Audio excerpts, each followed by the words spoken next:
Hey, salut spectateurs, et bienvenue dans la Caranalyse, l'émission qui met les personnages à nu sans enlever leurs vêtements. Caranalyse qui aujourd'hui se portera sur Nathan Drake, le héros d'Uncharted créé par les studios Naughty Dog. Voyons ce qu'on peut apprendre du digne successeur d'Indiana Jones, juste avec des artworks et des images issues des 3 jeux dernièrement sortis. Bon alors déjà, on sait qu'Uncharted est un jeu d'action-aventure, avec pour héros un explorateur. Ça ne vous rappelle rien? Si je vous demande quel est le rapport entre un tigre, un squelette, une momie et un putain de raptor, eh bien c'est simple, ils se sont tous fait poutrer la face par Lara Croft.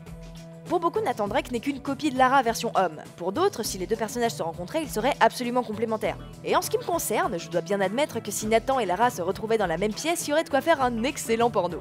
Mais avant la sextape, commençons par les présentations. Nathan Drake est donc un homme jeune, mais pas trop, puisqu'il semble plutôt donné dans la trentaine. On peut voir à sa musculature qu'il a un rythme de vie assez intense et qu'il doit pratiquer d'exports extrêmes comme l'explosage de mecs du haut d'un mur suspendu par une corde, ou encore le saut en parachute sans parachute et sans avion, et bien sûr l'indémodable sauvetage de miche sur fond d'explosion nucléaire. Je parle de sauvetage de miche car on peut souvent voir une femme à ses côtés, en tout cas pour le 1.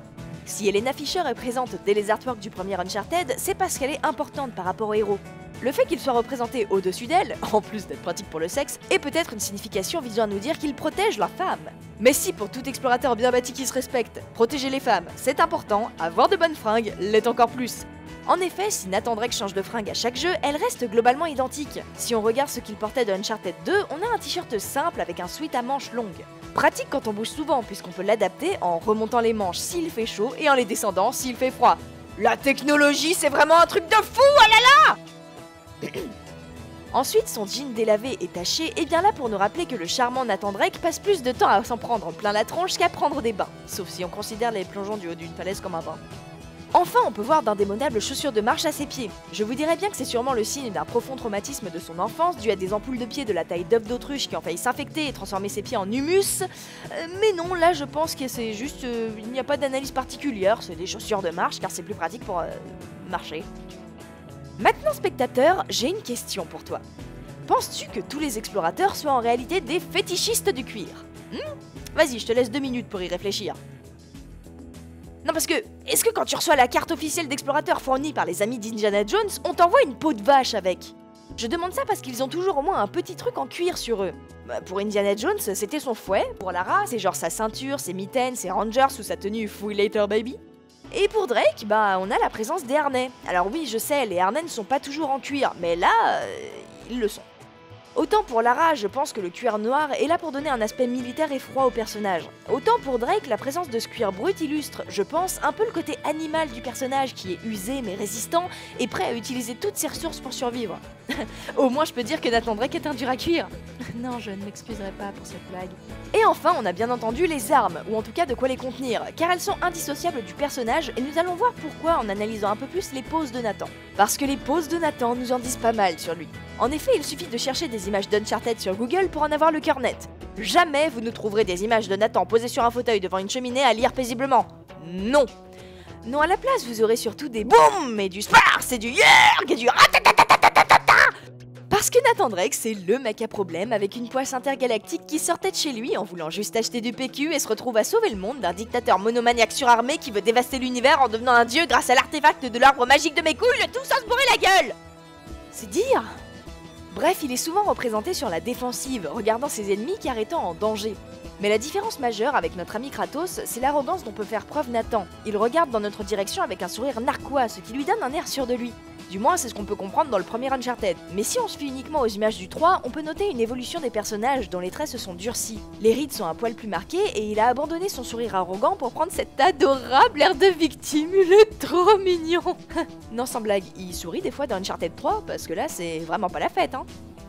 On peut donc supposer qu'il y a eu une progression du personnage, et Uncharted 3, Déception, semble bien porter son nom puisque Drake, qui était confiant et prêt à se battre, a plus l'air un peu perdu et inquiet. Le personnage semble donc évoluer au fil de ses aventures, mais pas au point d'être complètement changé ou défiguré par exemple, car même si Nathan Drake se mange une explosion dans la face tous les matins au petit déjeuner, il ne faudrait quand même pas qu'il perde de son charme. J'ai entendu pas mal de gens dire que finalement Lara Croft avait été faite pour plaire aux mecs et Nathan Drake avait été fait pour plaire aux femmes. Et j'aimerais revenir là-dessus, parce que... oui et non. Je pense que c'est indéniable, Nathan Drake est beau gosse, ou en tout cas a été fait pour l'être. Mais s'il avait été fait uniquement pour plaire aux femmes, on aurait eu ça. Et là, ouais, c'est... Enfin, je veux dire, de ses tout premiers concept art à son modèle final, le but était de proposer un homme bien musclé, mais avec une taille raisonnable et un visage plutôt agréable à regarder, accompagné d'une indémodable barbe de 3 jours. Tout ça, ajouté au caractère un peu arrogant maladroit du personnage, devait sûrement être fait en effet pour plaire aux filles. Par contre, les créateurs du jeu ayant des impératifs, ils devaient s'assurer que le personnage de Nathan plairait aussi, et surtout, aux hommes. C'est peut-être ce qui explique la mâchoire aussi carrée de Drake, là où normalement nos héros de Final Fantasy préférés ont plutôt des traits fins et délicats. Après, c'est une histoire de culture, évidemment, mais en tout cas, les 3/4 des filles sont d'accord pour trouver que Cloud est relativement beau gosse. Relativement, genre ça va, y a pire, hein. Ça peut aussi expliquer la carrure de Drake qui n'est pas si fine que ça, l'air de rien. Regardez les pecs de ses bras. Parce que les héros avec une carrure supposée comme à peu près normale sont souvent assez mal vus par les joueurs. Comme Raiden qui était un peu trop maigre, qui du coup a été jugé comme manquant de virilité par certains joueurs. Tout ça pour dire que finalement Nathan Drake a quand même bien été fait pour plaire aux hommes. Parce que le héros arrogant, musclé, maladroit mais plein de courage qui s'en va sauver le monde et la gonzesse en faisant tout péter, en plus d'être original, ça entraîne tellement les filles à s'identifier. Après, là où Nathan Drake se démarque un peu, c'est dans sa manière de se rater.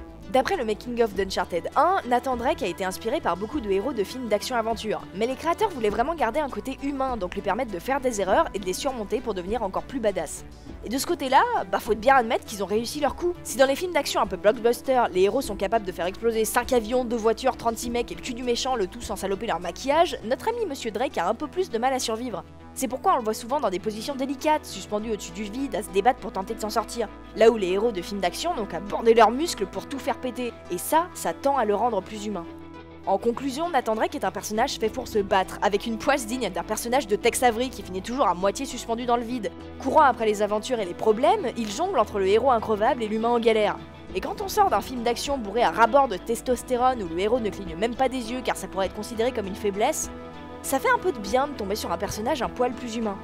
Je pense que finalement, on peut dire que les plus gros défauts de Nathan relèvent dans son manque d'originalité physique comme psychologique. Je vois un peu trop en lui Jack de Jack and Dexter ou Ratchet de Ratchet & Clank.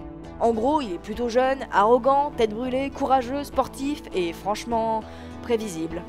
Mais l'évolution qu'il vit au fil de ses aventures semble le faire tendre vers un personnage de plus en plus mature. On peut voir l'arrogance tomber pour faire place à la prudence et son arrogance faire place à une certaine insécurité. Par conséquent, je sais pas vous, mais j'ai hâte de voir ce que va donner Uncharted 4, parce que rien que la modélisation de Nathan Drake est un argument pour y jouer. Et sur ce, spectateur, je te laisse. Je dois aller moi aussi pratiquer un petit peu d'explosage de mec du haut d'une falaise suspendue à une corde, histoire d'entretenir un peu mes molettes DS. N'hésite pas à me laisser un commentaire, à liker cette vidéo ou à la partager sur les réseaux sociaux si elle t'a plu, et à la prochaine fois.